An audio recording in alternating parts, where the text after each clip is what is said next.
सादर प्रणाम। मैं हूं हिमांशु द्विवेदी और स्वागत है आपका हमारी खास पेशकश चर्चा में। चर्चा के तहत आज हम एक बार फिर अंतर्राष्ट्रीय विषय पर बात कर रहे हैं, पड़ोसी मुल्क के संदर्भ में बात कर रहे हैं, हम पाकिस्तान के संदर्भ में बात कर रहे हैं। लेकिन हम पाकिस्तान के संदर्भ में आज बात भारत पाकिस्तान के रिश्तों के संदर्भ में नहीं, कोई सैन्य मसले पर नहीं, बल्कि पाकिस्तान के आर्थिक हालात को लेकर कर रहे हैं। एक पड़ोसी मुल्क हमारा और द श्रीलंका, जिसकी पिछले दिनों आर्थिक तबाही को लेकर हम सब बेहद फिक्रमंद रहे। श्रीलंका किस तरीके से तबाह हुआ, इस पर हमने समय समय पर बातचीत भी की। पर अभी जो खबरें आ रही हैं वो पाकिस्तान के संदर्भ में काफी दिल दहला देने वाली है। पाकिस्तान के संदर्भ में यह बताया जा रहा है कि वहां पर बड़े स्तर पर अभाव की स्थितियां बन रही हैं। लोग अपनी जरूरत की रोजमर्रा की चीजों के लिए भी मोहताज हो रहे हैं। एक सिलेंडर भी 10-10 हजार रुपए में उपलब्ध हो रहा है। लोगों को दूध के संदर्भ में, शक्कर के संदर्भ में, गेहूं के संदर्भ में, ब्रेड के संदर्भ में भी परेशान होना पड़ रहा है। पेट्रोल डीजल के दाम पिछले एक साल के अंदर 60 से 70% तक बढ़ाए जा चुके हैं। डॉलर के मुकाबले पाकिस्तानी रुपये की कीमत लगातार बड़े स्तर पर गिरती जा रही है। विदेशी मुद्रा के भंडार के संदर्भ में बात करें तो बताया जा रहा है कि कुल 5 अरब डॉलर विदेशी मुद्रा पाकिस्तान के पास बची है। अगर भारत के संदर्भ में आप तुलना करने चाहे तो 5 अरब के मुकाबले भारत का विदेशी मुद्रा भंडार तकरीबन 600 या 700 अरब डॉलर रहता है। तो एक बड़ा अंतर साफ तौर पर दिखाई देता है। क्यों ऐसे हालात बने हैं, इस पर हमें बात करनी है। ऐसे हालात से पाकिस्तान कैसे निपटेगा, इस पर हम बात करेंगे। पाकिस्तान के पूर्व प्रधानमंत्री इमरान खान इसके लिए वर्तमान में शरीफ सरकार को जिम्मेदार ठहराते हैं। शरीफ सरकार इस हालात के लिए इमरान खान की सरकार की नीतियों को जिम्मेदार ठहराते हैं। इमरान खान इस मसले पर अमेरिका को भी जिम्मेदार ठहराते हैं।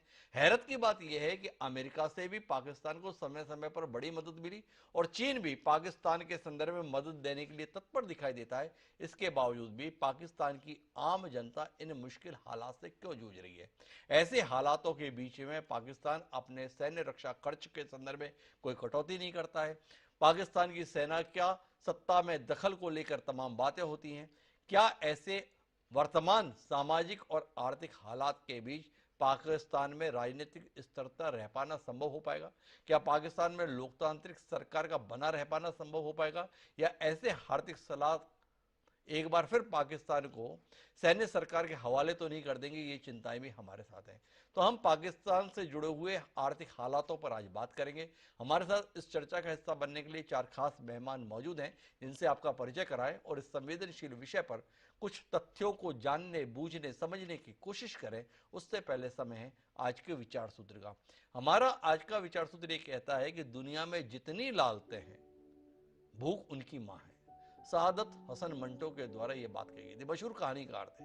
उन्होंने यह बताया था कि जितना भी जिंदगी में कुल मिलाकर अभाव है, सबसे बड़ा अभाव जो है वो भूख के संदर्भ में होता है। और अगर भूख है तो उसके साथ में बाकी सारे अभाव भी आपकी जिंदगी में आ जाते हैं। पाकिस्तान में इस समय वाकई क्या ऐसे ही आर्थिक हालात हैं जो समाचार की सुर्खियां बन रहे हैं, या समाचार की सुर्खियां अलग हैं और जमीनी हालात अलग हैं? इसको भी हम समझने की कोशिश करते हैं। हमारे साथ 2 खास मेहमान इस मौके पर पाकिस्तान से जुड़ रहे हैं। हमारे साथ आजमा तुर्खम जी हैं, जो राजनीतिक विश्लेषक और एक्टिविस्ट हैं, वो हमारे साथ पाकिस्तान से। और साथ ही वहां के वरिष्ठ पत्रकार जो अध्यक्ष हैं पीएफयूसी के, राणा अली जोहेब जी, समय समय पर हमारे साथ पहले भी जुड़ते रहे, वह भी हमारे साथ चर्चा के लिए मौजूद है। इन सबके बीच में अभिषेक राजाराम, जो जाने माने अर्थशास्त्री है, वह हमारे साथ हैं। और विदेश मामलों के जानकार रोविंद्र सचदेव जी, जो समय समय पर ऐसे मौकों पर हमारे कार्यक्रम का अभिन्न हिस्सा रहते हैं, वह भी एक बार फिर हमारे साथ जुड़ चुके हैं। आप सभी का स्वागत है। चर्चा की शुरुआत मैं आसमा जी आपसे करना चाहता हूं। आप पाकिस्तान के वास्तविक हालात को समझना चाहते हैं। क्या वाकई पाकिस्तान में आर्थिक रूप से संकट है? क्या लोगों की आम जिंदगी वाकई परेशानी में है? जैसी खबरें अंतर्राष्ट्रीय मीडिया में सुर्खियों में है कि लोग छोटी छोटी चीजों के लिए परेशान हैं, लाइट का संकट है, गैस का संकट है, अनाज का संकट है, क्या वाकई ऐसा है? बिस्मिल्लाहिर्रहमानिर्रहीम। Thank you. एक तो दोबारा आपके साथ जुड़ने के लिए जी। बहुत शुक्रिया, आपने मुझे इनवाइट किया। जी। और जहां तक आपने बात की, ग्राउंड रियलिटीज तो वाकई ऐसी ही हैं। उसकी मल्टीपल रीजंस हैं, जिसमें सबसे मेन रीजन तो इमरान खान को अब पावर से आउट करना था, जी। जिसकी वजह से जाहिर सी बात है जब पॉलिटिकल इंस्टेबिलिटी होगी तो मार्केट का जो ट्रस्ट है, खासतौर पे जो इन्वेस्टर हैं, जी। जिस तरह उन्होंने इन्वेस्टर्स को पाकिस्तान आने पे कायल किया, खास तौर पे ओवरसीज पाकिस्तानी, तो स्टिल हम उन पे ज्यादा, क्योंकि मेरी फैमिलीज में भी काफी सब, मेरी अपनी फैमिली में कई मेरी सिबलिंग्स जो हैं वो ओवरसीज हैं, so they trust more than जी पीटीआई और स्पेसिफिकली इमरान खान गवर्नमेंट। वो एक तो बहरान हुआ। उसके बाद फिर गंदम का भी ज़ाहिर बहरान, वो एक हमें तब से ही सुन रहे थे, और अब वो एक एक जिन की तरह, दियो की तरह वो सामने खड़ा है। और उसके अलावा जो फ्लड ने हिट किया, जी उसकी वजह से फसलें बहुत मुतासिर हुई। तो ये तीन चार चीजें इतने यानी आगे पीछे लगातार ऐसी हुई कि वाकई आम आदमी जो है, अगर आप ग्राउंड रियलिटीज में देखें तो वो बहुत मुश्किल में है। जैसे आपने जिक्र किया कि भूख जो है वो तमाम मसाइल का जो है वो एक तरफ होते हैं, और वो जिंदा रहना इंसान के लिए एक टाइम पे सबसे ज्यादा इम्पोर्टेंट हो जाता है। जी और वो भूख जो है वो तमाम अखलाकियात के आदाब भी भुला देती है, ठीक है, जी मुफलसी। तो मुश्किल तो है, और जब तक रिइलेक्शन नहीं होते ये हालात एडवर्स होंगे। और हुई फिर कि मैं श्रीलंका आसमा जी जैसे थोड़ा हालात समझ ना नहीं हो। पा रहा हूं कि एक व्यक्ति का सत्ता में रहना और ना रहना क्या एक देश की अर्थव्यवस्था के लिए इतना महत्वपूर्ण हो सकता है? लोगों को दूध नहीं मिल रहा, चावल नहीं मिल रहा, आटा नहीं मिल रहा, चिकन नहीं मिल रहा, इसलिए नहीं मिल रहा कि आज इमरान खान देश के प्रधानमंत्री नहीं है? क्या जमीन ने अनाज उपजना बंद कर दिया इस बात से नाराज होकर कि इस देश का प्रधानमंत्री पाकिस्तान नहीं है, अब इसलिए यहां पे जो भी दाना डालोगे उससे अनाज नहीं फूटेगा, इसलिए नहीं फूटेगा कि इमरान खान देश का प्रधानमंत्री नहीं है? अच्छा, ये अगर हम डिबेट में जाएंगे तो इसके साथ बहुत सारी चीजें जुड़ी हैं। जो सबसे ज्यादा प्रॉब्लम हुआ वो फ्लड की वजह से हुआ। आप देखिए कि पाकिस्तान के 3 हिस्सों में तो फ्लड ने हिट किया, जी फसलें उससे जाया हो गई। और जब पावर ट्रांसफर हो रही थी इन बिटवीन, जो रिस्पॉन्सिबल होते हैं गंदम या गल्ला जमा करने के लिए, अनाज अनाज को वो जमा करने के लिए, या फिर आप जैसे देखिए हमारे पास डॉलर का एकदम, जब आपकी मार्केट में इन्वेस्टर इंटरेस्ट नहीं लेंगे, डॉलर का रेट ऊपर चला गया, तो आप मुझसे, मेरे बताने से ज्यादा आप समझ सकते हैं। लेकिन मेरे ख्याल में दो चीजें जो थी उन्होंने बहुत ज्यादा हिट किया, क्योंकि बहुत सारे लोग जो इन्वेस्ट कर रहे हैं इन सारी चीजों में, एसएमईज में या बड़े बिजनेसेस में, वो सारे as a person prime minister Imran Khan पे हम बिलीव करते हैं, ट्रस्ट जी करते हैं। सो हमें ये लगता है कि ये जो 3 टाइम ये रूलिंग एलीट रही है वो ट्रस्टवर्दी ऐसे नहीं है एसएच, या उनका जो उनका नजरिया है हम उसको सपोर्ट नहीं करते। तो इन्वेस्टर इन्वेस्ट नहीं कर रहे हैं, चीजों की रेट्स ऊपर जाएंगे, डॉलर जो है वो उस तरह मार्केट बाहर से रिजर्व आ नहीं रहे हैं। सो फिर तो at that Asma ji peak. दो चीजें बता रहे हैं कि पहली बात तो वो ये कह रही हैं कि पाकिस्तान में वाकई आम आदमी के लिए हालात मुश्किल हैं, कठिन है, और उसके दो कारण वो बताती हैं। एक, इमरान खान का सत्ता से हटना, राजनीतिक अस्थिरता का वातावरण बनना, और दूसरा, बड़े स्तर पर जो पिछले दिनों बाढ़ आई थी उसके चलते तबाही होना। इनको वो जिम्मेदार ठहराती हैं। मैं इसको विस्तार के लिए राणा अली जोहेब साहब के पास जाना चाहता हूं, लेकिन उससे पहले अभिषेक राजा राम जी से यह समझना चाहता हूं कि क्या वाकई इतना तात्कालिक कारण इतनी भयावह आर्थिक हालात के लिए है, या पिछले कुछ सालों से पाकिस्तान जिस रास्ते पर चल रहा था, जिन तौर तरीकों को आजमाया हुआ था, कुछ वर्षों से नहीं बल्कि कुछ दशकों से, उसकी अंतिम परिणति ऐसी ही होनी थी। जब आप खुद के ऊपर भरोसा करने के स्थान पर विदेशी मदद के भरोसे संपन्नता का प्रदर्शन करते हैं तो आखिरी में हालात ऐसे ही बनते हैं। लोग बताते थे कि बड़े स्तर पर अमेरिका की मदद मिल रही है, डॉलर मिल रहे हैं, वर्ल्ड बैंक से मिल रहे हैं, पर वो उधार था, दान नहीं था। अब उस उधारी की किस्तें चुकाने की मौका आया तो दिवालिया होने के हालात आ गए। क्या है अभिषेक राजाराम जी पाकिस्तान के वर्तमान हालात की वास्तविकता और जिम्मेदारी? कई चीजें जिम्मेदार हैं। पाकिस्तान की ग्रोथ रेट ऑलमोस्ट 5% थी, जी लेकिन उसकी पॉपुलेशन इतनी तेजी से बर्स्ट हुई कि पर कैपिटा इनकम सिर्फ 2% बढ़ी, यानी आधे से भी कम रह गई पर कैपिटा इनकम। दूसरी चीज, उन्होंने मैन्युफैक्चरिंग पर या सर्विस सेक्टर पर ग्रोथ पर ध्यान नहीं दिया, स्ट्रक्चरल रिफॉर्म्स नहीं लाए। इसकी वजह से वहां की इकोनॉमी, जो एजेड लोग हैं उनके फेवर की बन गई। मशीनरी या मैन्युफैक्चरिंग पर कोई खास काम नहीं हुआ। एजुकेशन सेक्टर इनका इतना खराब है कि सर्विस सेक्टर को ये बढ़ा नहीं पाए। ये स्ट्रक्चरल रिफॉर्म्स की समस्या थी, और उसकी वजह से क्या हुआ, इनका डेट जो बाहर से आ रहा था डेट बढ़ता रहा।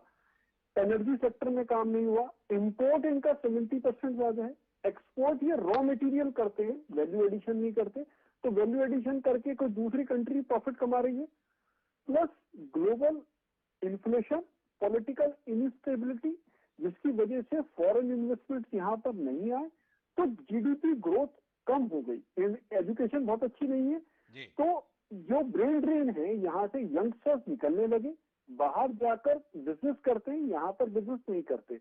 फ्लड ने एक अचानक में एक ऐसा माहौल पैदा कर दिया कि यहाँ पर प्रॉब्लम ये हो गई है कि इस साल में पाकिस्तान में इन्फ्लेशन 20% के ऊपर जाने की उम्मीद है।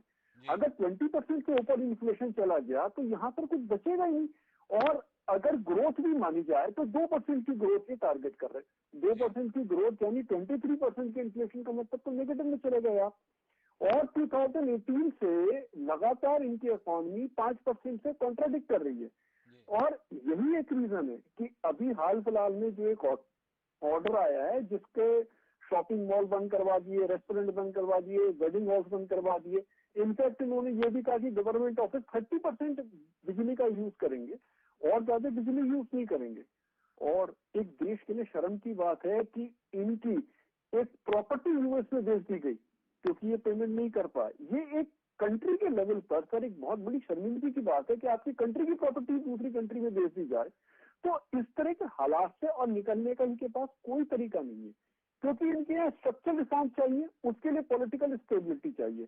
यहाँ पर पॉलिटिकल स्टेबिलिटी नहीं है, प्लस टेररिज्म से इतना ज्यादा इनका नाम जुड़ा हुआ है कि फॉरेन इन्वेस्टर्स यहाँ इन्वेस्ट करना नहीं चाहते। बैंकिंग सेक्टर की भी प्रॉब्लम है। तो कुल मिलाकर हालात यहाँ से इनके यहाँ बहुत अच्छे नहीं होने वाले। जो आम जनता है वो पिस रही है। इस जो यहाँ की प्रॉब्लम नहीं आई है उसके हिसाब से यहाँ पर जो इनका नेशनल पॉवर्टी है वो 2.5% से बढ़कर 4% हो जाएगी, यानी कि 50 लाख से 80 लाख लोग, नए लोग पॉवर्टी लाइन में चले जाएंगे।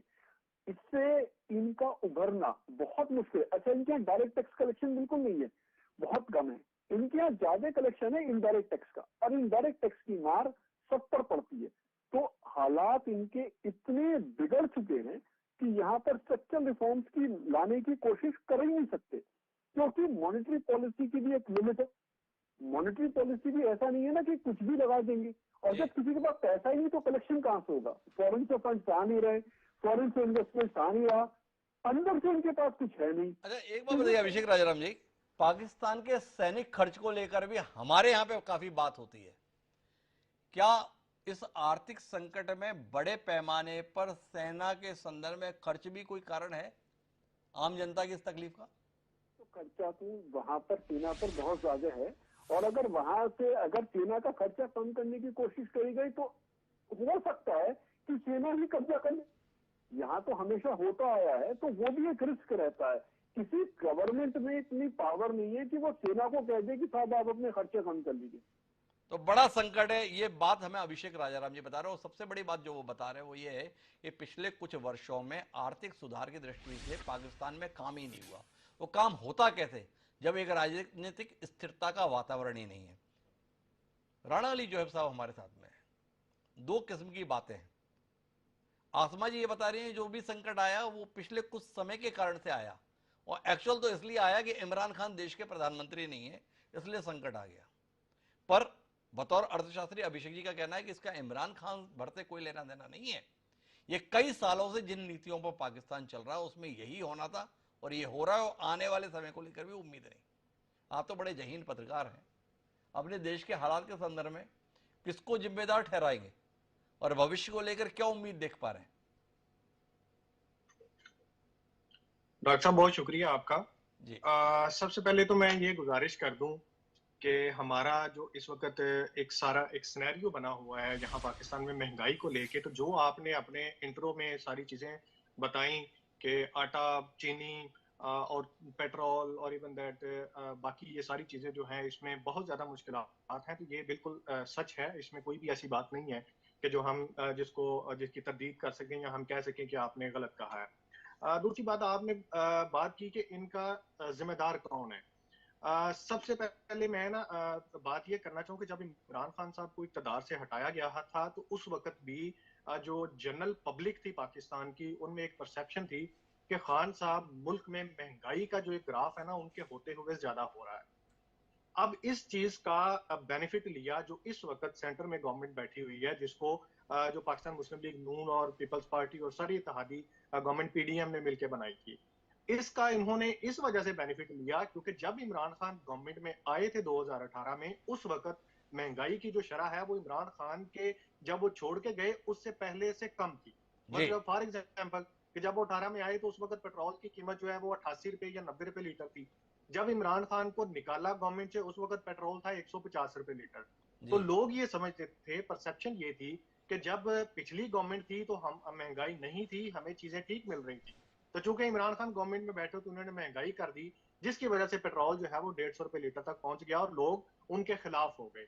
जिसकी जिसकी बुनियाद पर जब ये रजीम चेंज वाला ऑपरेशन हुआ, इमरान खान साहब घर गए तो जो दूसरी गवर्नमेंट है वो आके बैठी, तो इस गवर्नमेंट से लोगों को उम्मीदें थी जी कि चूंकि ये वो लोग हैं जो पहले कम महंगाई छोड़ के गए थे, अब ये इमरान खान के महंगाई को वापस करेंगे। लेकिन काम उसके उलट हो गया। उलट इस सेंस में हो गया कि जो फेडरल गवर्नमेंट जो जिम्मेदार है, जिसकी वजीर आजम की बात कर रहे हैं हम, जी वो वजीर आजम सिर्फ और सिर्फ एक 27 से 28 किलोमीटर की टेरिटरी है, वो उस एक एरिया का वजीर आजम बन के रह गया है। उसकी वजह यह है कि पंजाब में जो गवर्नमेंट है इस वक्त, चारों सूबों में मुख्तलिफ गवर्नमेंट है। जी सिंध में चले जाएं, आपको पीपल्स पार्टी की गवर्नमेंट है। बलोचिस्तान में और गवर्नमेंट है। पंजाब में गवर्नमेंट पीटीआई की है, इमरान खान के उनके इत्तेहादियों की है। अब सेंटर कोई भी फैसला करता है तो सूबे उसको मानते नहीं है, जी सूबा कोई फैसला करता है सेंटर उसको नहीं मानता है। तो ये कुल मिला के हमारे यहाँ जितनी भी ये महंगाई और ये जो होता, अच्छा इसमें सबसे बड़ी बात जो है, देखिए जैसे आपने बात की कि इमरान खान चले गए तो गंदम उगना तो नहीं बंद हो गई, इमरान खान चले गए तो सब्जियां उगनी तो नहीं बंद हो गई। जी बिल्कुल इसी तरह यही चीज है कि मुल्क को सियासतदान सिर्फ एक पॉलिसी देते हैं, इसको चलाना ब्यूरोक्रेट्स ने होता है, ब्यूरोक्रेसी ने चलाना होता है, अदारों ने चलाना होता है। लेकिन बदकिस्मती ये है कि अदारे इस वक्त ये नहीं समझ पा रहे कि हम जवाब दे किसको हैं। जी मतलब अब पंजाब के अदारे जो हैं वो ये कहते हैं कि हम कोई एक्शन लें, कोई काम शुरू करें तो हमें वजीर आजम ऑफिस से कॉल आ जाती है कि आपने ये काम नहीं करना। अब सेंटर वाले कोई काम करते हैं तो उनको पंजाब के ऑफिस से काम वजीर आला साहब कॉल कर देते हैं कि भाई आपने काम ये नहीं करना।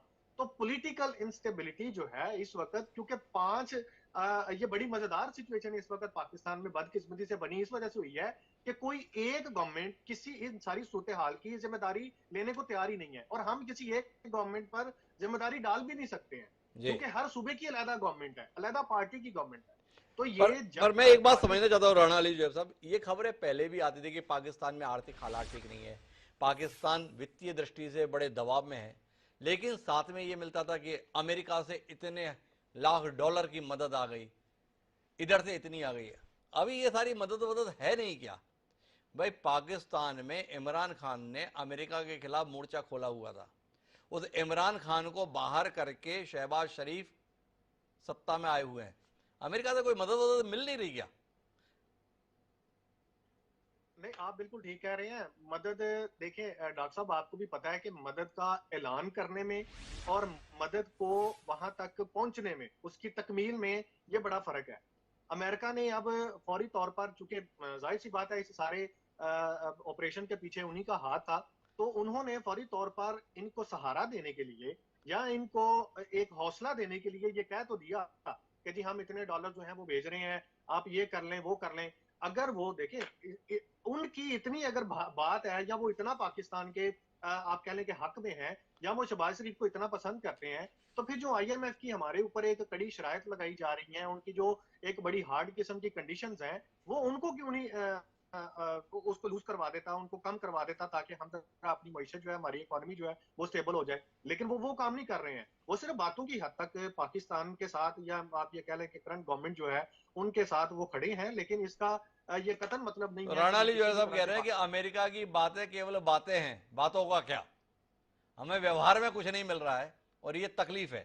बड़ी बात वो जो बोल रहे हैं वो ये बोल रहे हैं कि इस समय पाकिस्तान में राजनीतिक तौर पर तमाम दल एक दूसरे से इतनी दूर हो गए हैं कि देश के मसले को लेकर साझा समाधान की कोई पहल की उम्मीद ही हम लोग नहीं कर पा रहे हैं। पर पाकिस्तान के ये हालात भारत के लिए कितने चिंताजनक है ये समझना हमारे लिए जरूरी है, और इसके समझाने के लिए हमारे साथ में रोविंद्र सचदेव जी हैं। पड़ोसी मुल्क अगर परेशान होता है तो ये हमारे लिए भी परेशानी की बात होती है। श्रीलंका परेशान हुआ तो हम मदद के लिए दौड़ गए, पाकिस्तान परेशान है, मदद करना चाहिए या हमें केवल तमाशा देखना चाहिए? रोबिन जी, पहला सवाल तो इसी बात का है। Thank you doctor Himanshu. असलियत ये है, ग्राउंड सिचुएशन ये है कि श्रीलंका के हालात अलग थे। भारत ने जाके करीब 3.5 या ऑलमोस्ट $4 बिलियन की मदद करी है श्रीलंका को इसी हाल फिलहाल में जी। पाकिस्तान के साथ इंडिया ऐसे नहीं करेगा। Let's not even get into that, we know that. But अभी सेकेंडली पाकिस्तान, देखिए सबसे बड़ा यस धर्म या रिलीजन तो होता है इंसानियत का, तो एज अ नेबर पाकिस्तान में जो दिक्कतें हो रही हैं उससे हमें दुख भी है, एम्पैथी भी है, सिंपैथी भी है, राइट। बट हालात ये है पाकिस्तान के कि पाकिस्तान कयास की तरफ जा रहा है और आगे जाता जाएगा। ये हमारे लिए खतरे की घंटी भी है। जो भी हो, हमारे पड़ोसी देश में, किसी भी देश में अगर इंस्टेबिलिटी होती है, कयास होता है, सिविल डिस्टर्बेंसेस होती हैं, और खासकर पाकिस्तान में जो कि, and we are all clear cut बात करते हैं, जहां पर कि रेडिकलिज्म, एक्सट्रीमिज्म पनपता है डायरेक्टली इनडायरेक्टली इत्यादि, तो क्या पता कहां किस रास्ते ऊंट चल जाए। ये हमारे लिए बहुत बड़ी चिंता का विषय है जी। अब इसको अलग रखिए, let's come back to the overall Pakistan के आने वाले, पीछे क्या हुआ, सारी सरकारें रिस्पॉन्सिबल की, एक कोई अलग नहीं था कि इमरान खान थे तो उसके चलते पाकिस्तान अच्छा हो गया था, इम्पॉसिबल। और by the way Imran Khan के समय, बाय द वे 2 साल तो कोविड रहा था, तो वो कोविड के समय कुछ ज्यादा कर भी नहीं पाए थे, राइट, तो वो अलग रखिए। तो जो जिम्मेदार है आज की सिचुएशन में, पाकिस्तान की सारी प्रीवियस गवर्नमेंट्स, पाकिस्तान की पॉलिसीज रही हैं, मल्टीपल रीजन। अब आगे सिंपल फैक्ट्स हैं, पाकिस्तान अगले 1 साल में दिवालिया होने वाला है। अभी के समय उसका दिवालिया रुक गया है क्योंकि आज ही कल ही सऊदी अरब ने, बाय द वे ये बहुत बड़ी कदम है जियोपॉलिटिक्स का जो सऊदी अरेबिया ने कल अनाउंस किया है कि वो 1 बिलियन से लेकर के बढ़ा करके अब कह रहे हैं कि हम 10 बिलियन पाकिस्तान में इन्वेस्ट करेंगे। एक मिनट, अलग अलग रखिए चीजों को, इन्वेस्ट करेंगे। और 3 बिलियन जो उन्होंने पाकिस्तान के बैंक्स में लोन रखा है, डॉलर लोन, उसको बढ़ा के 5 कर देंगे फॉर इमीडिएट कैश। ये बहुत बड़ी बात है। सऊदी अरेबिया बहुत बड़े रूप से पाकिस्तान की मदद में आ रहा है फिलहाल, दैट्स वन। दूसरा, कल अरब एमिरेट्स जा रहे हैं इनके प्राइम मिनिस्टर, और कतर भी जाएंगे शायद। उन दोनों देशों का मिलाकर के भी करीब $20 बिलियन का इन्वेस्टमेंट ओब्लिक कुछ कैश मदद आएगी। तीसरा, इस हफ्ते जेनीवा में मीटिंग हुई थी रिगार्डिंग द फ्लड्स। पाकिस्तान सरकार कहती है कि $16 बिलियन का हमें इमीडिएट इंफ्रास्ट्रक्चर नुकसान है। उस जेनीवा मीटिंग में $9 बिलियन कमिट कर दिए गए हैं। Asian Development bank, Islamic development bank, America के 100 मिलियन, चाइना के 100 मिलियन इत्यादि, जो उन्होंने पहले दिए थे उसको भी उन्होंने काउंट कर लिया, बट $9 बिलियन वो आ रहा है। तो बट पॉइंट इज क्या, पाकिस्तान को अगले 2 महीने में करीब फरवरी के अंत तक करीब $5 बिलियन का कर्ज और उसका इंटरेस्ट वापस करना है जी। पाकिस्तान को इस साल के अंदर अंदर करीब $18 बिलियन वापस करने हैं। पाकिस्तान को 2025 तक करीब $75 बिलियन वापस करने हैं। कोई हालात नहीं है पाकिस्तान कर पाए, इवन इफ जो ये थोड़ा बहुत ये अच्छा खासा पैसा आ भी रहा है। होगा क्या, आईएमएफ जिसकी अभी हम बात कर रहे हैं, आईएमएफ ने देना है लोन पर, आईएमएफ रुका हुआ है। वो कहता है कि आप पॉलिसी चेंज करो, आप टैक्स तो कलेक्ट करो सरकार में, आप हमें कभी तो पैसा वापस करने की सिचुएशन दिखाओ ना। आप अपने फूड की प्राइस बढ़ाओ, तेल की कीमत बढ़ाओ, बिजली की कीमत बढ़ाओ, ये करो। पाकिस्तान सरकार ये कहती है कि हम ऑलरेडी इतनी मार खा रहे हैं, आप कंपैशन के रूप में हमें एक वेवर दीजिए और हमें लोन दीजिए, इतनी सख्त कंडीशंस ना डालिए। उनमें एक कंडीशन ये भी है कि पाकिस्तान का रुपी को डीवैल्यूएशन करने का। तो ये सारी चीजें पाकिस्तान कुछ करेगा, सारी नहीं करेगा क्योंकि आईएमएफ भी एडजस्ट करेगा, तो आईएमएफ का भी कुछ लोन आएगा। बट बात यह कि अगले 9 महीने भर में ये हालात और ज्यादा गड्ढे में जाते जाएंगे, और एक वक्त आएगा with in the next 12 months जब पाकिस्तान को डिफॉल्ट होना होगा। और उसका मतलब यह होगा जिन्होंने पाकिस्तान को कर्ज दिया है, कुछ कर्ज माफ किए जाएंगे, कुछ कर्ज की टाइमलाइन बढ़ाई जाएगी, और पाकिस्तान को कुछ पॉलिसीज चेंज करनी पड़ेगी। मैं आजमा दुर्गम जी के पास जाऊं उससे पहले रॉबिन सचदेव जी, आपसे समझना ही चाहता हूं कि आप 2 बातें कह रहे हैं। एक ये बोल रहे हैं कि इस साल के अंत तक पाकिस्तान दिवालिया हो जाएगा, दूसरी तरफ आप बता रहे हैं कि सऊदी अरब अपना निवेश 10 गुना बढ़ाने जा रहा है, 1 अरब के मुकाबले 10 अरब। किस रणनीति के तहत है ये? एक देश जो दिवालिया हो जाना है आपके आकलन के अनुसार, उसमें सऊदी अरब इतना बड़ा निवेश कर रहा है, ये कैलकुलेशन कौन सी है? क्या ये मजहबी आधार पर की जा रही मदद है, या इसमें सऊदी अरब कोई भविष्य की संभावना देख रहा है कि तुम दिवालिया हो, दिवालिया होने से हमें ये फायदा होगा? क्यों, किस लिए? दोनों या तीनों चीजें। इसमें मेरे विचार से सबसे बड़ा अहम रीजन है सऊदी अरेबिया का जो क्राउन प्रिंस है, वो सऊदी अरेबिया की फॉरेन पॉलिसी और जियो पॉलिटिक्स को बदल रहा है।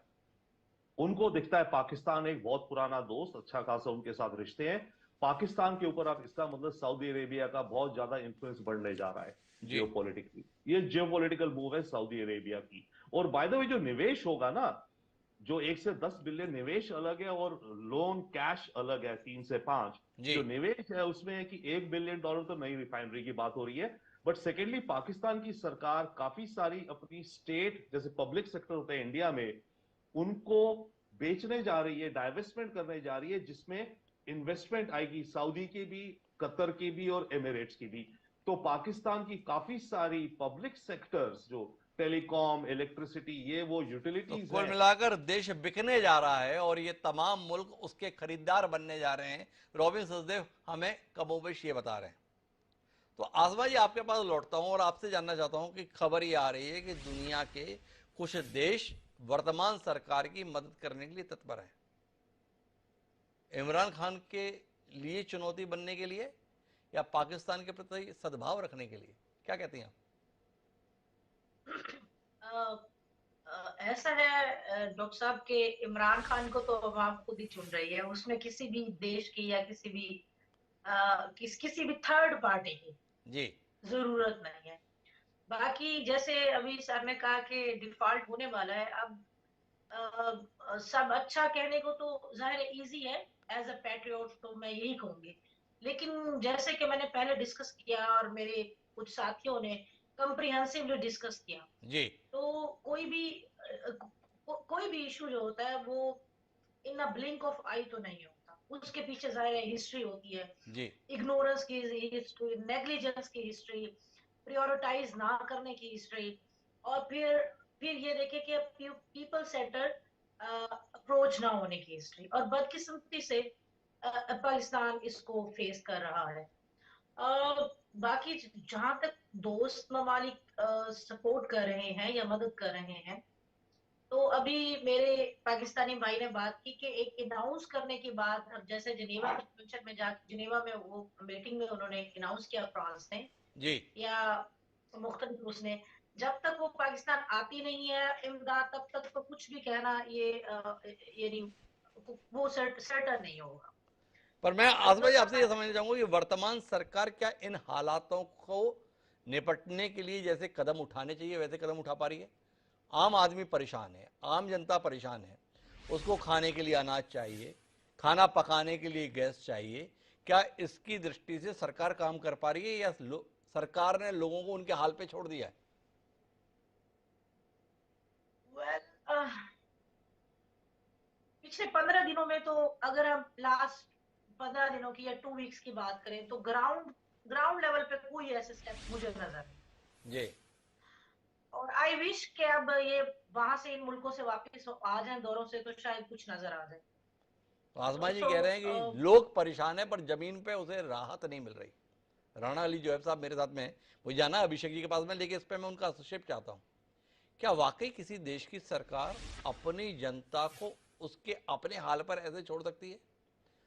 और क्या जनता इसे बर्दाश्त कर लेगी, या पाकिस्तान में हमें आने वाले समय में एक बड़े राजनीतिक बदलाव के लिए तैयार रहना चाहिए?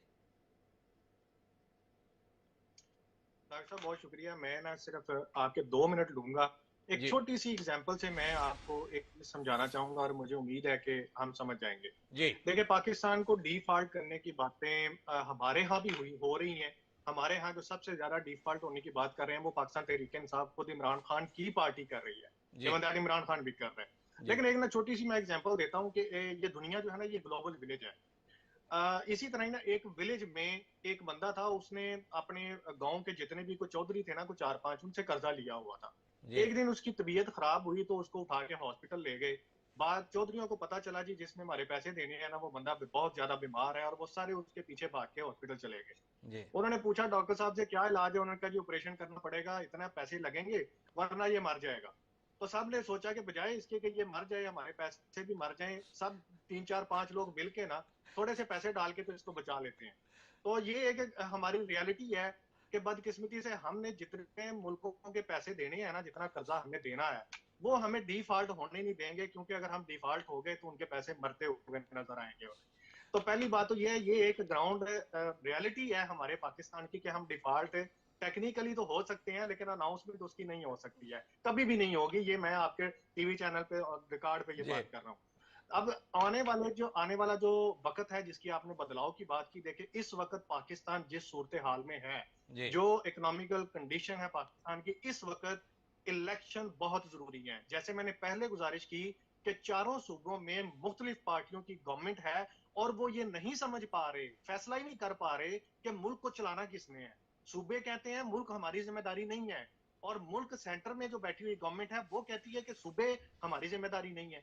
तो फिर जब ये दोनों चारों पार्टीज आपस में मिलकर ये कहती हैं कि कोई जिम्मेदारी लेने को तैयार नहीं, तो फिर वहां पे बदकिस्मती यही है कि जो हालात आज पैदा हुए हैं वो तो प्योरली पॉलिटिकल इंस्टेबिलिटी पर हैं। अगर ये तो मुल्क राणा अली जो अपना साहब, मेरा रिस्पॉन्सिव इसमें सवाल है, कोई राजनीतिक दल जिम्मेदारी लेने के लिए तैयार नहीं है, और पाकिस्तान का इतिहास है कि सेना हमेशा ऐसी जिम्मेदारी लेने के लिए तैयार रहती है। क्या आप ये खतरा देख रहे हैं कि एक बार फिर शायद जनता ही खुद सेना के दरवाजे पर पहुंच जाए कि इन राजनीतिक दलों से हमें बचाओ और हमारे को संभालो?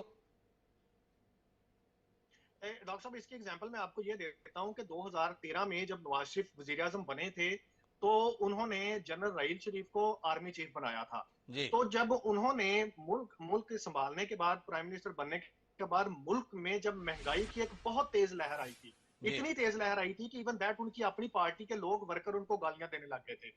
तो लोगों ने सड़कों पे निकलकर ये जनरल रईस शरीफ को उस वक्त पुकारा था कि आप आए, टेक ओवर करें और पाकिस्तान को बचाएं। यही सूरत हाल आज भी बनी हुई है। लेकिन अगर उस वक्त फौज जो है उन्होंने नहीं लिया था तो आज भी ये जो आर्मी का टेक ओवर है ना, फौज का टेक ओवर, ये तो अब हम मैं अपनी ऑब्जर्वेशन बता सकता हूं, अपनी जो मेरे सोच है, समझ है, उसके मुताबिक तो ये पर्चा जो है ना वो हम फाड़ चुके हैं। ये आज से नहीं फाड़ा, ये पेज हम बड़ी देर से फाड़ चुके हैं कि अब आने वाले भी किसी वक्त में पाकिस्तान जो है, पाकिस्तान की फौज जो है वो किसी तरह से टेक ओवर कर सकती है। हाँ, लेकिन पाकिस्तान किसी अपने कठपुतली को, सियासी पार्टी को, 10 4 लोगों को मिला के जो वो हमेशा से करते हैं, वो उन लोगों को तो आगे कर सकते हैं, लेकिन ऑफिशियली अनाउंसमेंट करके एक वर्दी वाला आर्मी चीफ पाकिस्तान का सदर बन जाए आके या मार्शल लॉ लगा दे, ये ना तो आज होगा ना इन फ्यूचर कभी होगा। तो राणा अली साहब को उम्मीद है पाकिस्तान में लोकतंत्र बचा रहेगा? इतने हाथ जलाए बैठे हैं कि अब और जलाने के लिए हम तैयार नहीं है, वो पर्चा हम फाड़ चुके हैं, ये राणा अली साहब कह रहे हैं। लेकिन मैं वापस अभिषेक राजाराम जी के पास में चलता हूं। बड़े कमाल की बात कही राणा अली साहब ने कहानी के माध्यम से कि जिनके हम कर्जदार हैं वही हमें बचाएंगे। इस उम्मीद के संदर्भ में क्या कहते हैं? गांव के चौधरी का किस्सा दुनिया में देशों के मसले पर लागू हो जाएगा? क्या गांव की कहानी देश दुनिया के संदर्भ में लागू होने की उम्मीद आप करते हैं अभिषेक जी? देखिए, पाकिस्तान की इकोनॉमी का फ्लरिश ना करने का एक सबसे बड़ा रीजन है over dependence on public sector enterprises. Ji PSUs पर उन्होंने ज्यादा काम करा, और पीएसयू की अपनी एक स्पीड होती है जी और चेंज नहीं होते, समय के साथ बदले नहीं, काम स्लो हुआ, इसी वजह से एक स्लो डाउन भी आया। यहाँ पर जो मैन्युफैक्चरिंग है, जो बाकी कुछ है, वो तो पीएसयू के पास है, पब्लिक सेक्टर एंटरप्राइज के पास है। जी अब जरूरत है उसके प्राइवेटाइजेशन की। मैं ये नहीं कह रहा कि देश बिक रहा है, कंपनीज का प्राइवेटाइजेशन जरूरी है। जब प्राइवेटाइजेशन की बात है तो कोई तो खरीदेगा। जी भाई, पाकिस्तान की जनता के पास तो खाने के ठीक से पैसे नहीं है, तो वो तो खरीद नहीं सकते शेयर। जी तो वो कहीं ना कहीं बाकी लोगों को लग रहा है, बाकी कंट्रीज को लग रहा है कि that we should invest and buy stake in those PSUs. जी तो वो एक सबसे पहले होने जा रहा है और होगा, और बहुत जल्दी होगा। तो वो डूब नहीं रहे, वो डिफॉल्ट भी नहीं हो रहे, लेकिन अपनी पीएसयू उसको उन्हें बेचना पड़ेगा और कुछ हद तक ये सारा कुछ प्राइवेटाइजेशन इतनी तेजी से हो जाएगा। जी अगर ये प्राइवेटाइजेशन इतनी तेजी से नहीं हुआ तो जनरल मुशर्रफ क्या 50-60 साल पहले थे? ये तो कुछ साल पहले की बात है, मेरी 1.5 डेकेड पहले। जी और जो इनका ओवर डिपेंडेंस है फॉरेन लोन्स पर, ये बहुत बड़ा प्रॉब्लम है। जी मैन्युफैक्चरिंग सेक्टर अंडर डेवलप्ड है, ट्रेडिशनली एग्रीकल्चर प्रैक्टिसेस चल रही है, आज भी इनकी जो एग्रीकल्चर प्रैक्टिसेस हैं वो मॉडर्न एरा के हिसाब से मॉडर्नाइज हो ही नहीं रही। जी यहाँ पर सबसे बड़ा प्रॉब्लम है कि इनकी यहाँ विजन ही नहीं है। और पता नहीं हमारे जो विदेश मामलों के जानकार है उन्होंने थोड़ा थोड़ा, रोबिंद्र सर ने थोड़ी थोड़ी कहकर बात कर दी, लेकिन जी। मैं खुल के बोलूंगा, मैं शर्माऊंगा नहीं कि भाई जब इनको समझ में कुछ नहीं आएगा तो इनके पास एक ही राग होता है पूरे देश को एकजुट करने का, एक कश्मीर ले लो। और ये कभी भी अपने देश से चीजें छिलाने के लिए हमारे देश को ये एकजुट कर लेते अपने देश को, और धर्म और इन सब चीजों के नाम पर मेरे को सबसे बड़ा डर उसी चीज का है। जी और ये कोई ऐसी चीज नहीं है जो झूठी हुई है इनके बारे में, जी ये तो सालों से पता है। बट वो फॉरेन मामलों के जानकार हैं तो वो थोड़ा अवॉइड कर रहे थे, डिप्लोमेटिकली बोल रहे थे। मैं डिप्लोमेसी नहीं लूंगा कि मेरे को सबसे बड़ा डर इनका यही है।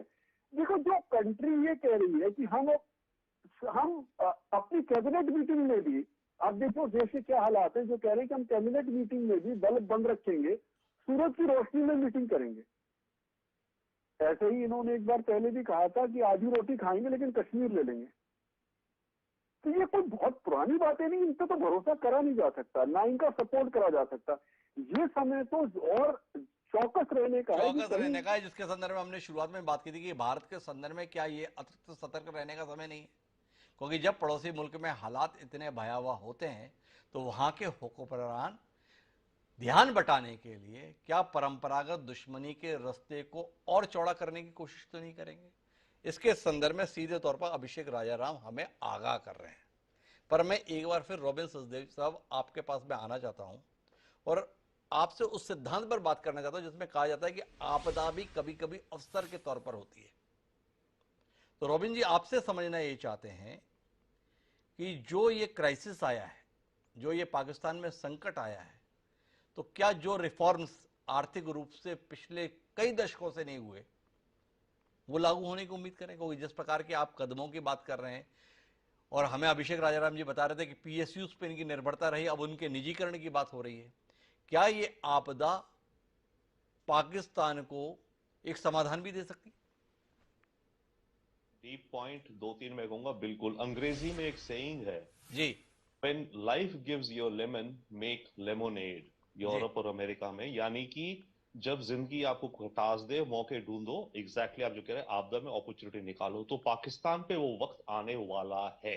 जी मैं वापस आता हूं, मैं जो डिफॉल्ट कह रहा था, एंड राणावी साहब ने जो एग्जांपल दिया, मैं उसी को यूज करके कहूंगा डिफॉल्ट होगा अगले 12 से 18 महीने में। जी डिफॉल्ट का मैं आपको पॉइंट इसकी, वही जो एग्जाम्पल था ना, गांव का बंदा बीमार हो गया है, उसके हॉस्पिटल के खर्चे देने, और पता है चलो आ भी जाएगा तो मुझे 1,000 रुपए नहीं वापस करेगा, चलो 800 दे देना। जी तो मैं वही कह रहा हूं, पाकिस्तान एक यू टर्न पॉइंट पे पहुंचेगा अगले 12-18 महीने में, जब ये सारे लेंडर्स, आप देखना, आईएमएफ इंक्लूडेड, जी Arab Emirates included, China included, Asian Development Bank included, ये सब मिलके बैठेंगे। एक ग्रुप है which is known as the Paris club, जी राइट? जब दुनिया में टोटल कैओस हो जाता है, श्रीलंका वाले, पेरिस क्लब एक कमेटी है, जी वो बैठते हैं, देखते हैं भैया देखो सारा पैसा तो गया डूब, अब तुम बोल रहे तुम्हें अपने 1,000 चाहिए, मुझे 1,000 चाहिए, हम सबके मिला के 10,000 तो दे नहीं सकता है कभी, तो क्यों ना ऐसा करे, चलो हेयर कट, जो मैंने पहले कहा था, हम हेयर कट लेते हैं, मैं 1,000 के चलो मैं 500 लेता हूं, एडीबी कहेगा चलो मैं 1,000 नहीं तो चलो मेरे को 800 वापस आ जाए, वो पूरा पैकेज बनेगा। जी इसका एग्जाम्पल है अमेरिका में, सिंपल, आपके व्यूअर्स बहुत जानते होंगे, अमेरिका में एक चीज होती है चैप्टर 11 बैंकरप्सी। जी कंपनी जब बैंकरप्ट हो जाती है, दिवालिया कहने को, हमारा वर्ड दिवालिया बड़ा वेगा है, एग्री, और जी जब चैप्टर 11 अमेरिका में कि कंपनी का फिर क्या होता है, जितने उसके वो कर्जदार होते हैं सब कहते हैं ठीक है यार, मेरे को 1,000 नहीं तो मेरे को 20 रुपए तो दे दो, जी और कंपनी की पूरी मैनेजमेंट चेंज होती है, इत्यादि इत्यादि। तो पाकिस्तान उस यू टर्न पॉइंट पे आएगा, और तब वो होगा आपदा में opportunity for the people of Pakistan, जी for the reforms in Pakistan, क्योंकि जब तक वो क्रिटिकल पॉइंट नहीं आएगा तब तक सुधरने का क्या मतलब है? नहीं सुधरेंगे ना। आप तो कोशिश करते रहेंगे, आप डिले करते रहेंगे अपनी, जी। आप अपना पेन डिले कर रहे हैं। पाकिस्तान पिछले कितने वर्षों से, 20 वर्षों से यही पर कर रहा रवि है, सर डिले। साहब, मेरा सवाल इस बात को लेकर है कि क्या पाकिस्तान में ऐसा राजनीतिक नेतृत्व है जो ये सुधार कर पाए, जो ये संदेश दे पाए? वहां पर लोग एक दूसरे के गले काटने की हालत में हैं। आप इमरान खान और शहबाज शरीफ के रिश्तों को देखिए, ये राजनीतिक प्रतिद्वंदिता के रिश्ते नहीं है, ये तो एक दूसरे के जिंदा रहने को लेकर सवाल उठाने वाले रिश्तों में तब्दील हो गए हैं। क्या कहते हैं आप इसमें? ऐसे में कोई सुधार की उम्मीद कि और बदतर हालात होने की उम्मीद? मैं उम्मीद रखता हूं हमेशा, हालात चाहे बदतर होंगे, पर मैं पॉलिटिक्स में नहीं जाना चाहता पाकिस्तान के इंटरनल, बट मेरे विचार से इमरान खान अगली इलेक्शन जीत सकते हैं। क्योंकि देखो महंगाई बढ़ती जा रही है, शहबाज शरीफ किस बात में लड़ेगा? और इमरान खान ने एंटी अमेरिका सेंटिमेंट भड़का दी है जी। और उसमें भी सच्चाई है, जो एंटी अमेरिका बात कहते हैं सच्चाई है।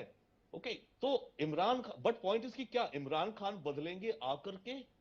तो होप हो सकती है, बट अगर शहबाज शरीफ वापस आए, and I don't want to get into internal Pakistan politics, but as a observer अगर मैं देखूं तो शहबाज शरीफ वापस है तो क्या यही पुरानी कहानी चलती रहेगी? सो पाकिस्तान में कुछ एक ड्रास्टिक चेंज आना पड़ेगा, एक क्रिटिकल पॉइंट, एक टिपिंग पॉइंट कोई आना बड़ा पड़ेगा। परिवर्तन आना ही पड़ेगा, ये रविंद्र सचदेव का कहना है। मुझे जाना है आसमा जी के पास में, लेकिन अभिषेक जी कोई हस्तक्षेप करने जा रहे हैं। एक बार अभिषेक जी का हस्तक्षेप को सुनते हैं। जी अभिषेक जी। जो देश बिजली जलाकर मीटिंग नहीं कर सकता, वो इलेक्शन का खर्चा कैसे उठाएगा? अभिषेक जी बड़ी सख्त टिप्पणी कर रहे हैं। जिस हुकूमत में अपनी कैबिनेट की बैठक के लिए बल्ब जलाने की हैसियत नहीं रह जा रही है, वो चुनाव का खर्चा उठा लेगा? सवाल है। लेकिन मैं वापस आसमा जी के पास में लौटता हूं और आसमा जी से जानना ये चाहता हूं कि इस समय पाकिस्तान के राजनीतिक हालात इस तरीके की क्यों हैं कि देश तकलीफ में है और राजनीतिक दल चाह रहे हैं ये तकलीफ और बढ़े। इमरान खान देश के राजनीतिक हालात से दुखी दिखाई नहीं देते, बल्कि उत्साहित दिखाई देते हैं। उन्हें लगता है जनता और परेशान हो जाए ताकि मेरी सत्ता में वापसी सुनिश्चित हो जाए। क्या मुल्क के लिए वाकई ये तरीका ही बचा है अब? अच्छा, वैसे तो राणा साहब ने बड़ी कम्प्रिहेंसिव बात की और अभी हमारे एक साथी ने बात की कि वो हमेशा उम्मीद रखते हैं। तो एज अ साइकोलॉजिस्ट मैं हमेशा पूरी उम्मीद रहती हूँ। ड्रास्टिक चेंज, आई थिंक हम उस थ्रेशोल्ड पे आ गए हैं। आप देखिए कि मैं खान साहब की सपोर्टर नहीं हूँ, मैं एक कॉमन पर्सन हूँ, यानी जी। मैं एक आम इंसान हूँ, मैं शहरी हूँ, मैं बस शहरी बात कर रही हूँ। मैंने उन्हें लास्ट टाइम वोट भी नहीं दिया था। हो सकता है कि आप यहाँ बैठे ये समझे कि मैं उनकी कोई डाई हार्ड सपोर्टर हूँ, मैंने उनको वोट किया, तो शायद मैं इस वजह से कर रही हूँ। देखिए, इस वक्त जो 18 से 35 साल की जो नौजवान नस्ल है वो तादाद में ज्यादा है। जी। उनके सोचने का जो अंदाज है वो जो हमारे बड़े हैं उनसे हम मुख्तलिफ हैं।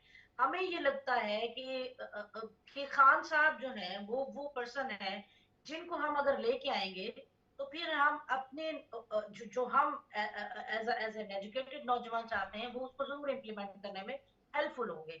30 सालों से हम बाकी पार्टीज को देख रहे हैं। अब देखिए, हम बहुत ज्यादा पॉलिटिकल उसमें ना जाए, एक सादा सी अगर इंसानी नेचर की बात करें तो जो पावर का नशा है ना वो आपको हर चीज से अलग करता है। तो बदकिस्मती से जो अभी की गवर्नमेंट है, मेरे पाकिस्तानी भाई ने, राणा साहब ने बड़ी कम्प्रिहेंसिवली उस पर बात की, मैं उसको सिर्फ 2 वर्ड्स में कहूंगी। इस वक्त जो पॉलिटिकल कायोस है या इंस्टेबिलिटी है, उसमें अवाम का अगर ख्याल रखा जाए तो मैं ये समझती हूँ कि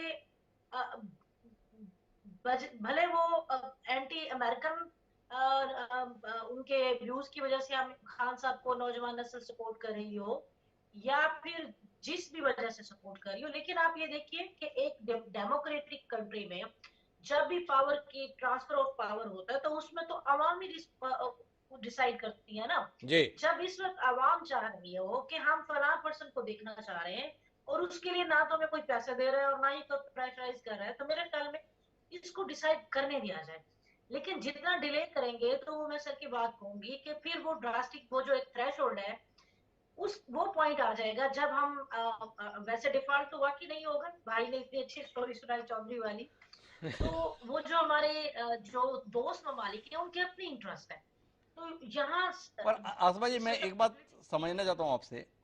इमरान खान चुनाव इसलिए चाहते हैं कि उन्हें लगता है कि मैं चुनाव जीत जाऊंगा इसलिए वापस आ जाऊं, पर जो सत्ता में है उन्हें भी तो दिख रहा होगा ना कि चुनाव होंगे तो हम निपट जाएंगे। कोई नहीं, अपने को निपटने के लिए चुनाव करा देगा? क्या आपको लगता है कि जल्द चुनाव हो जाएंगे? हाँ, मुझे ये लग रहा है, पहले 2-3 महीने पहले मेरा ख्याल था कि जो इस वक्त की करंट गवर्नमेंट है उसके अंदर थोड़ी सी इंसानियत बाकी होगी, कम से कम वो ये देखेंगे कि अवाम इस वक्त इंटरेस्ट ही नहीं ले रही उनकी पॉलिटिक्स में। और वो बेटा जो शहबाज शफीक, जो हम उसको एज अ सीएम देखते थे, तो तब मुझे भी ये वो चला था, वहम वो चला था कि हाँ चलो ठीक है, वो सेक्टर में आके अच्छा परफॉर्म करेंगे। लेकिन वो रहा सा भरम में उन्होंने खत्म कर दिया। तो अब हमें नहीं लगता। अब एक तो ये भी हमें शक है कि अब ये इलेक्शन अपने टाइम पे ही करवाएंगे, जिसकी वजह से वो वो एक लेवल आ जाएगा जिस पे आवाम जो है वो कहेगी कि अब हमारी बस हो गया, हम बाहर निकल रहे हैं श्रीलंका की तरह। लेकिन मेरा ख्याल है कि ऐसा नहीं होगा, इसलिए कि कोई एक आध महीने पहले हो सकता है अनाउंस कर दे। बट डिपेंड करता है कि शायद उनमें इंसानियत बाकी रहे इन तो अब शहबाज सियासतदानों शरीफ की इंसानियत के भरोसे हैं आसमा तुर्खम जी। पर मैं जाऊं राणा अली जोहैब के पास, उससे पहले हस्तक्षेप सुनना चाहता हूं रोबिन सचदेव का, वो कुछ कहना चाह रहे हैं। जी रोबिन जी। मैं छोटे से 2 पॉइंट कहूंगा दिल से। वन, जी पाकिस्तान के, और बाय द वे इन दोनों चीजों पे हम एक ग्लोबल कैंपेन भी चला रहे हैं, जो जी मैं भी कह रहा था ना, when life gives you lemon make lemonade. जी तो हमारी दिल्ली इच्छा है पाकिस्तान के लिए, पाकिस्तान की अवाम के लिए। जिंदगी ने आपको मुश्किलें दी हैं, इससे इस आपदा में आप अपॉर्चुनिटी निकालिए। जी वन, सेकेंडली वो अपने देश के अंदर, secondly with respect to India and Bharat, हम एक और कैंपेन चला रहे हैं ओवरऑल ग्लोबल। सिंपल है, जिंदगी में कोई और रास्ता नहीं है, जियो और जीने दो। जी आप जियो और जीने दो पे आए। भारत पाकिस्तान के रिश्ते ठंडे हों, अच्छे हों, हमारी इच्छा, दिली इच्छा और एफर्ट ये रहेगा। और दूसरा, आप अपने देश के अंदर आपकी जो अनफॉर्चुनेट क्राइसिस है इस समय, और बाय द वे ये क्राइसिस अभी बढ़ेगा तभी ये टिपिंग पॉइंट आएगा, उससे पहले टिपिंग पॉइंट नहीं टिपिंग आएगा। पॉइंट नहीं उस आएगा। टिपिंग पॉइंट में पर आप, रॉबिन सचदेव, भारत की जो संस्कृति है उसके अनुसार बात कह रहे हैं हम। विश्व कल्याण की बात सोचते हैं, सर्वे भवन्तु सुखिना की बात सोचते हैं। इसलिए पाकिस्तान के वर्तमान संकट को लेकर हम उत्साहित नहीं, बल्कि इस बात को लेकर परेशान हैं और ये कामना करते हैं कि पाकिस्तान इस संकट से उभरे। लेकिन पाकिस्तान के लोग क्या इस संकट से उभरना चाहते हैं, ये सवाल है।